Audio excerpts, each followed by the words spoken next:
Good morning, ladies and gentlemen. Welcome to Professor Ming's Strategic Insights. Since this is the first episode of a new program, I think the best way to start it is by introducing myself. My name is Qu Ming.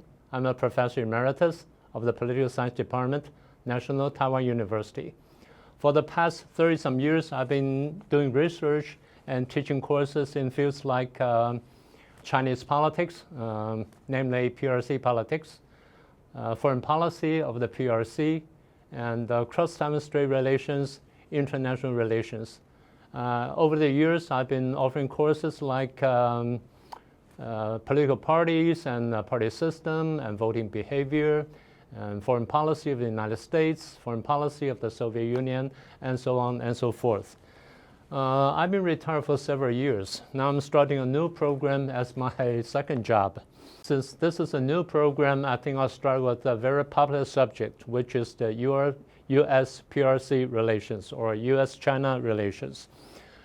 You don't have to be an expert to notice it. Just by glancing through the titles of the every night news and news report and everything, you'll notice that there's a high tension existing between China and the United States. You can see they have verbal exchanges, they attack and criticize each other, and there's a tariff war and a trade war and technological warfare and sanctions, etc., etc. In addition to all those things, you notice that they talk about things like decoupling or de-risking, and they also engage in diplomatic confrontation, diplomatic competition, military exercises, arms races, and building a coalition or even military coalitions against each other. So the public question or the most debated question today is, will they eventually go to war? I guess this is the question that concerns everybody in the world. I don't think I'm gonna get into that question yet. So what I'm going to talk about is a rather modest subject. What kind of relationship is there between the United States and China, or between the United States and the PRC? To analyze the relationship between the two countries, there are several ways to describe it. The first thing we can look at is, how does the United States describe China in their official documents or in their official remarks? As we have noticed that the Secretary of General Blinken once talked about China, or that's how he described China.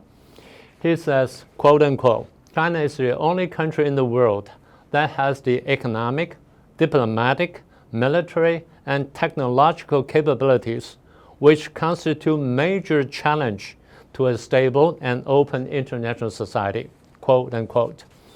They put it in different places and in different documents. Wording may be slightly different, but the essence is the same. So that's how the United States described China as a formidable enemy, as you can tell. By contrast, we can see how mainland China, or how the PRC described the United States in their official documents.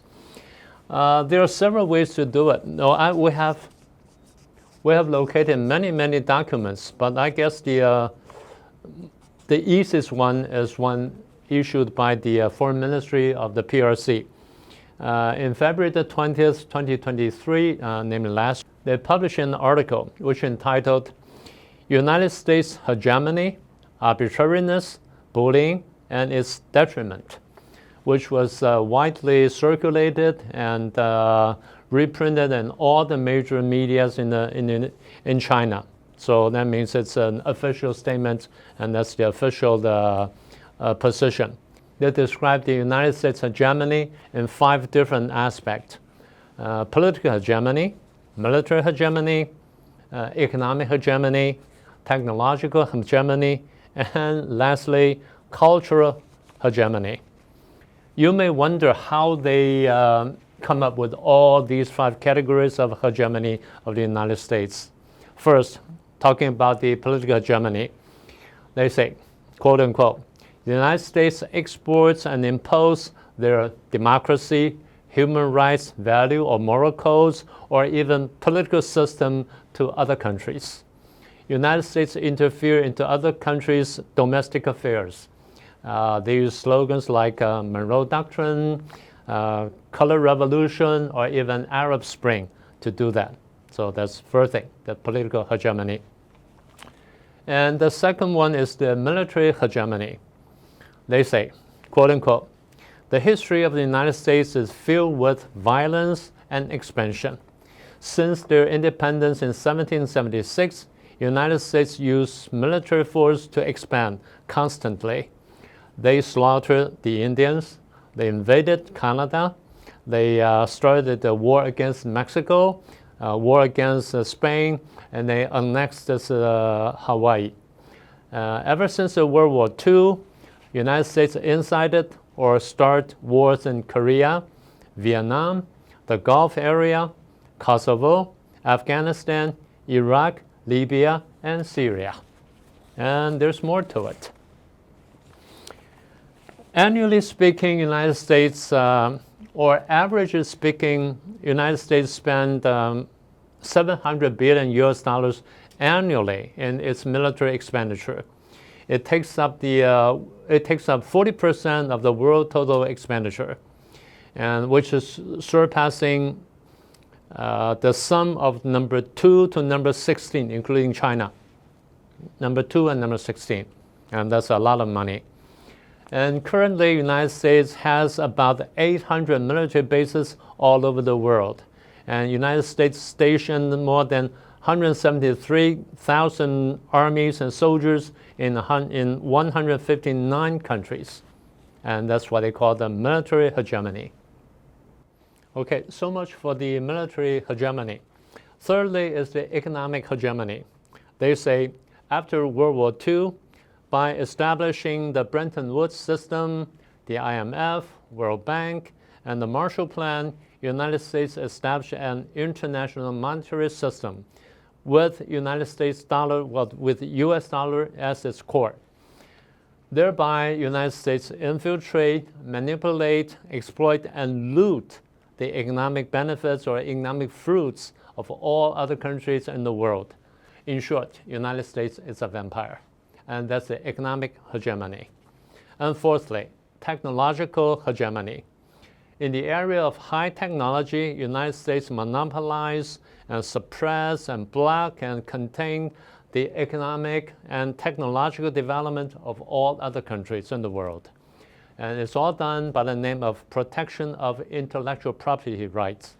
In other words, the United States weaponize, politicize, and ideologize, let me coin a word, ideologize the so-called technological issues. And that's the technological hegemony. And lastly, the cultural hegemony. By producing numerous TVs and movies, books, all kinds of mass media productions, and books, pamphlets, and this and that, the United States insert its values and the way of life to create so-called a world cultural system with the United States culture as its core.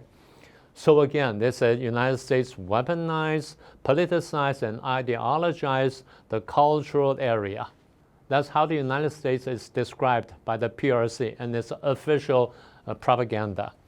It's just one way to look at the relationship between the two countries, namely how they look at each other officially.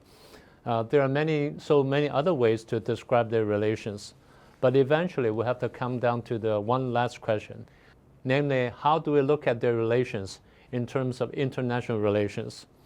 If put it very simply, it's Cold War 2.0.